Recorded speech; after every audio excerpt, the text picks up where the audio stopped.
ये आदमी आधी रात को बड़े आहिस्ता से एक छोटे बच्चे के कमरे में आता और इसकी तरफ गन पॉइंट करता। शक्ल से ये शख्स बहुत ज्यादा परेशान और डरा हुआ लग रहा था और इस बच्चे से माफी भी मांग रहा था। अचानक वहाँ हलचल से इससे गोली चल जाती है। सीन यहाँ से चेंज होता है और कुछ माह पहले से स्टोरी दिखाई जाती है। मार्क और जैसी एक कपल है जो आज एक ऑर्फन हाउस में बच्चा अडॉप्ट करने के लिए आए हैं, जहाँ पर इनकी मुलाकात ऑर्फन हाउस की केयरटेकर नेटली से होती है, जो इन्हें एक 8 साल लड़के के बारे में बताती है जिसकी माँ की काफी सालों पहले डेथ हो गई थी और इसके फादर भी इसे कभी मिलने नहीं आए। कोडी का सुतेले माता पिता के साथ तजुर्बात कुछ अच्छे नहीं थे। इससे पहले फास्टर पेरेंट्स एक माह के लिए इसे अकेले घर में छोड़कर चले गए थे, जहां से इसे कुछ अर्सा पहले ही रेस्क्यू किया गया था। कोडी को नींद के कुछ मसाइल थे, लेकिन वो एक अच्छा और होशियार बच्चा था। नेटली को लगता है कि कोडी इस फैमिली के लिए परफेक्ट है। इस दिन बच्चे की तलाश मुकम्मल होने पर ये कपल खुशी खुशी घर वापस आ जाते हैं। इस कपल का बच्चा शान कुछ अरसे पहले ही हादसाती तौर पर टब में डूबकर मर गया था। इसकी मौत का इन दोनों पर बहुत बुरा असर पड़ा था, इसीलिए वो इस सदमे से निकलने के लिए कोडी को अडॉप्ट कर रहे थे। वो कोडी को घर पर वेलकम करने के लिए घर को बहुत अच्छी तरह से सजाते और घर में मौजूद शान की हर तस्वीर को उतार देते, सिवाय एक फैमिली पिक्चर के। वो टब के साथ वाली दीवार पर एक इजाफी हैंडल भी लगाते। दिन के इख्तिताम पर जैसी अपनी सेल्फ हेल्प ग्रुप को कोडी के बारे में बताती है, जो इन्हें इसका बच्चा अडॉप्ट करने का फैसला बहुत पसंद आता है। शान की मौत के बाद जैसी को सोने में बहुत दुश्वारी का सामना करना पड़ रहा था। अगले दिन ये कपल कोडी के आने का बहुत बेसब्री से इंतजार कर रहे होते हैं। कुछ ही देर में नेटली कोडी को लेकर आ जाती है, जो ये इसे देखने के लिए इसकी तरफ भागते हैं। कोडी ने बहुत अच्छे तरीके से ग्रीटिंग करता है। कोडी अपने साथ एक बॉक्स लाता है जिसे मार्क अंदर ले जाने में इसकी मदद करता है। घर के अंदर जाने पर कोडी की नजर सामने लगी एक फैमिली पिक्चर पर पड़ती है, जो कि इसकी आंखें इस फैमिली पिक्चर पर टिक जाती हैं। वो इसे मुसलसल घूरते जा रहा था। मार्क इसे गेम कलेक्शन और रूम दिखाने के लिए वहां से ले जाता है, जो कि इसे अपना नया कमरा बहुत पसंद आता है, खास करके कमरे में लगे तितलियों वाले पर्दे। नेटली इन्हें बताती है कि कोडी को तितलियां जमा करने का बहुत शौक है। रात को सोने से पहले ये कपल कोडी को गुड नाइट करता है। इनके जाने के बाद कोडी अपना बॉक्स खोलता, इसमें से सोडे की कैन निकालता और इससे पीते हुए टार्च की मदद से तितलियों के बारे में पढ़ने लगता है। कोडी सारी रात पढ़ते हुए गुजारता है। नेक्स्ट डे स्कूल का पहला दिन था, जहां पर क्लास में इसकी मुलाकात एनी से होती है, जो इसकी फ्रेंड बन जाती है। इसी दिन जैसी को कोडी के कपड़े संभालते हुए इसका खुफिया बॉक्स मिलता है, जिसमें तितलियों के मुतालिक बुक्स और काफी ज्यादा सोडे की कैन और एक लिक्विड होता है। तभी जब जैसी कोडी से रात को सोते हुए इसके मुतालिक पूछती है, तो वो बताता है कि वो सोडा इसलिए पीता है कि कहीं उसे नींद ना आ जाए, क्योंकि जब वो सोता है तो कैंकर मैन आ जाता है। जैसी को लगता है शायद ये इसका डरावना करैक्टर है और वो इसे इग्नोर कर देती। वो इसे बताती कि वो आदमी कुछ अर्से बाद खुद ब खुद चला जाएगा, जबकि कोडी को ऐसा लगता है कि कैंकर मैन ने इसकी माँ को मार दिया है और वो हमेशा इसके साथ रहेगा। जैसी कोडी को सुलाने के बाद अपने कमरे में मार्क के पास वापस चली जाती है। जैसी को कोडी का बॉक्स इसकी इजाजत के बगैर खोलने पर बहुत अफसोस होता है, क्योंकि उसने ऐसा कर इसकी प्राइवेसी पर हमला किया है। लेकिन मार्क इसे तसल्ली देने के लिए कहता है कि तुमने तो इसकी बेहतरी के लिए ऐसा किया है। कुछ वक्त बाद वो कपल एक साथ फिल्म देख रहे होते हैं। तभी अचानक से कमरे में हर तरफ बहुत ज्यादा तितलियां उड़ने लगती है, जो ये कपल पहली बार इतनी सारी तितलियां एक साथ देखकर हैरान हो जाते हैं।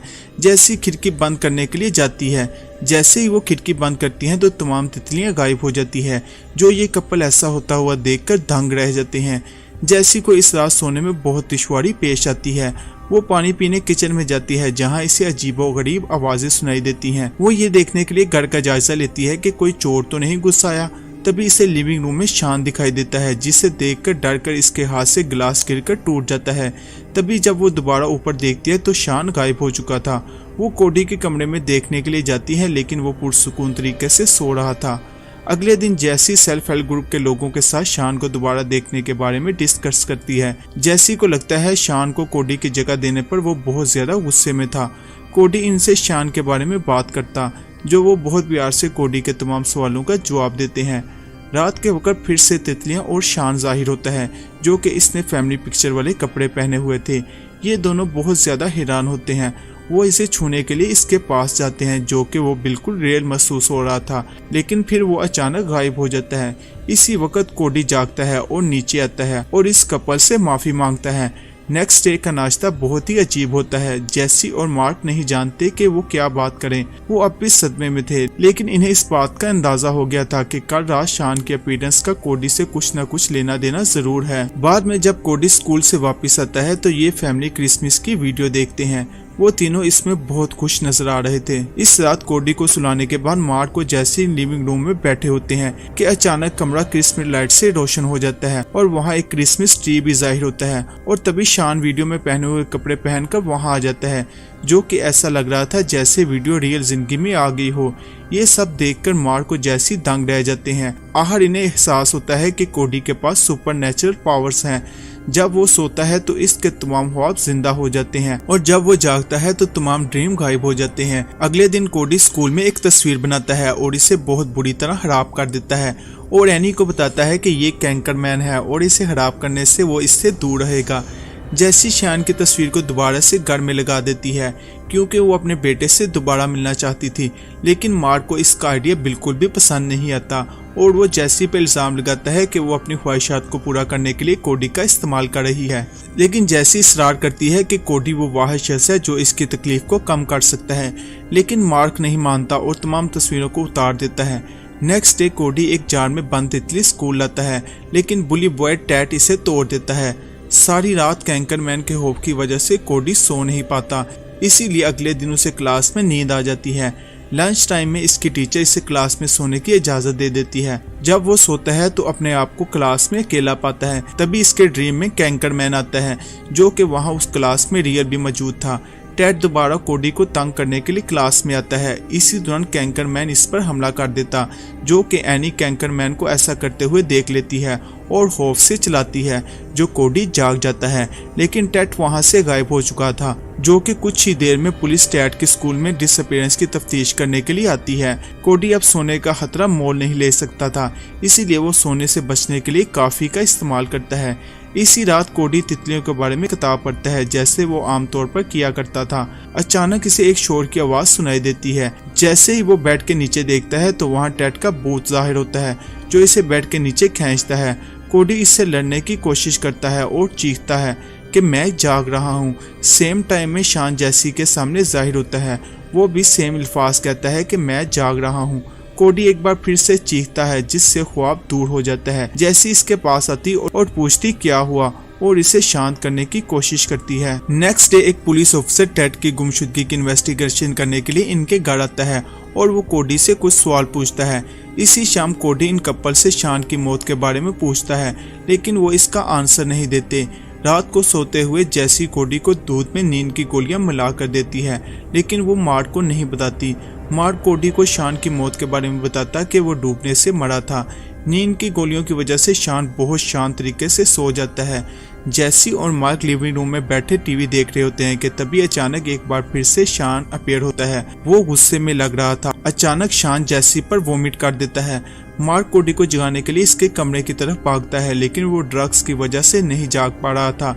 ये ड्रीम बहुत ही ज्यादा डरावना होता जा रहा था। वहीं पर लिविंग रूम में कैंकरमैन अपीयर होता है। जेसी कोडी के कमरे की तरफ भागती और दरवाजा बंद कर देती है। मार्क कोडी के ना जागने की वजह से बहुत परेशान हो रहा था।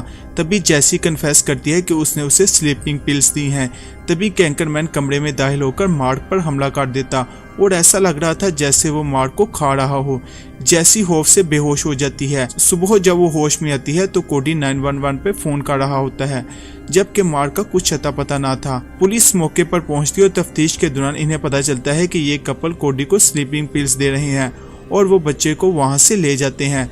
जेसी कोडी के छिन जाने पर बहुत रोती और वो कोडी की दोबारा कस्टडी लेने के लिए नेटली के पास जाती है, लेकिन वो भी चाइल्ड को अब्यूज करने की वजह से बच्चे को वापस देने से इनकार कर देती है। वहीं टेबल पर इसे कोडी की फाइल दिखती है, जिसे वो चुरा लेती है। फाइल के जरिए इसे विलन यंग नामी शख्स के बारे में पता चलता है, जिन्होंने इस फैमिली से पहले इसे अडॉप्ट किया था। वो इसे मिलने जाती। यंग इसे बताता है कि वो बच्चा 15 माह तक इनके पास रहा, लेकिन तभी एक दिन कोडी का ड्रीम कैंकरमैन इसकी बीवी को खा जाता है। इसी वजह से वो कोडी पर बहुत गुस्सा था और इसे मारने के लिए कमरे में जाता है, लेकिन अचानक वहाँ पर हलचल से इससे गोली चल जाती है और कोडी जाग जाता है। ये वही सीन है जो हमें फिल्म की शुरुआत में दिखाया गया था। इसके बाद वो शख्स जैसी को इस बच्चे को मारने का कहता है ताकि कोई और इसके डरावने ख्वाबों का शिकार ना हो पाए, लेकिन जैसी ऐसा करने से इनकार कर देती है। इस फाइल से जैसी को कोडी की वालदा की इंफॉर्मेशन और हॉस्पिटल की रिपोर्ट्स मिलती हैं। वो हॉस्पिटल जाने और मजीद तहकीकात करने का फैसला करती है। हॉस्पिटल इंतजामिया इसे इसकी माँ का सामान देती है। इसमें बटरफ्लाई शेप का एक पिलो और एक डायरी होती है। रिपोर्ट्स और डायरी पढ़ने पर जैसी को कैंकरमैन का राज पता चलता है और वो कोडी से मिलने के लिए ऑर्फन हाउस दोबारा जाती है। कोडी कई रातों से नहीं सो पा रहा था, जो कि ऑर्फन हाउस वाले उसे सुलाने के लिए नींद का इंजेक्शन लगाते हैं। जैसे ही जैसी बिल्डिंग में दाखिल होती है तो हर कमरे में कई डरावने ख्वाब चल रहे थे। सबसे पहले वो काले कीड़ों की फड़फड़ाहट से डर जाती है। नेक्स्ट वो शान को बाथ टब में डुबोते हुए देखती है। इसके बाद एक खौफनाक औरत जो कोडी के सर को मरोड़ देती है। आहर मार्क इसके सामने जाहिर होता है। वो डरते हुए इस कमरे को बंद कर देती है। इसके बाद वो आहर कर कोडी के कमरे में पहुंच जाती है, जहां पर कैंकरमैन इस पर हमला करने के लिए इसकी तरफ दौड़ता है, लेकिन जैसी भागने के बजाय इसे बटरफ्लाई पिलो दिखाती है। कैंकरमैन जब इसे देखता है तो रुक जाता है। जैसी आहिस्ता से इसे गले लगा लेती है। जब वो ऐसा करती है तो वो आदमी कोडी में बदल जाता है और गायब हो जाता है। जैसी सोते हुए कोडी को बाहर ले जाती है। नेटली को कैंकरमैन ने मदहोश किया होता है। वो भी जिंदगी में वापस आ जाती है। वो जैसी को कोडी के साथ ले जाते हुए देखती है, लेकिन वो इसे जाने देती है। वो दोनों लाउंज में बहुत सारी खूबसूरत तीतियां उड़ती हुई देखती हैं। इसका डरावना ख्वाब एक मैजिकल ड्रीम में बदल चुका था। नेक्स्ट डे जैसी कोडी को बताती है कि इसकी वालदा का नाम एंड्रिया था और वो कैंसर से मरी थी। एंड्रिया को कोडी के मैजिकल ड्रीम के बारे में तब पता चला था जब वो बहुत छोटा था, लेकिन इसने इस बारे में अपनी डायरी में लिखा हुआ था। लेकिन कोडी 3 साल का था जब इसकी माँ को कैंसर डायग्नोस हुआ था। कोडी ने अपनी माँ को कैंसर से लड़ते हुए लास्ट स्टेज पर देखा था, जब वो बहुत दुबली पतली और गंजी हो चुकी थी। इसीलिए वो अपनी माँ को पहचान नहीं सका और इसके छोटे दिमाग ने बताया कि ये कैंकरमैन है और इसे बताया गया कि कैंसर इसकी माँ को ले गया है और वक्त के साथ साथ इसने कैंकरमैन बना दिया, जो कि वो सोचता था कि इसकी माँ को कैंकरमैन ले गया है और इससे इसके नाइटमेयर बनना शुरू हो गए। लेकिन मार्क और बाकी लोग जिनको कैंकरमैन ले गया था वो अब भी वापस नहीं आए थे, जबकि जैसी का ख्याल था कि जैसे जैसे कोडी अपनी ताकत को कंट्रोल करना सीख रहा है उनके वापस आने के इम्कानात हो सकते हैं। कोडी इसे वापस घर लाने पर इसका शुक्रिया अदा करता है और आहिस्ता आहिस्ता अपनी जादुई पावर को कंट्रोल करना सीखना शुरू कर देता है और यही फिल्म का आखिरी सीन होता है। अगर आपको हमारी ये वीडियो पसंद आई तो प्लीज़ चैनल को लाइक, शेयर और सब्सक्राइब ज़रूर कीजिएगा। शुक्रिया।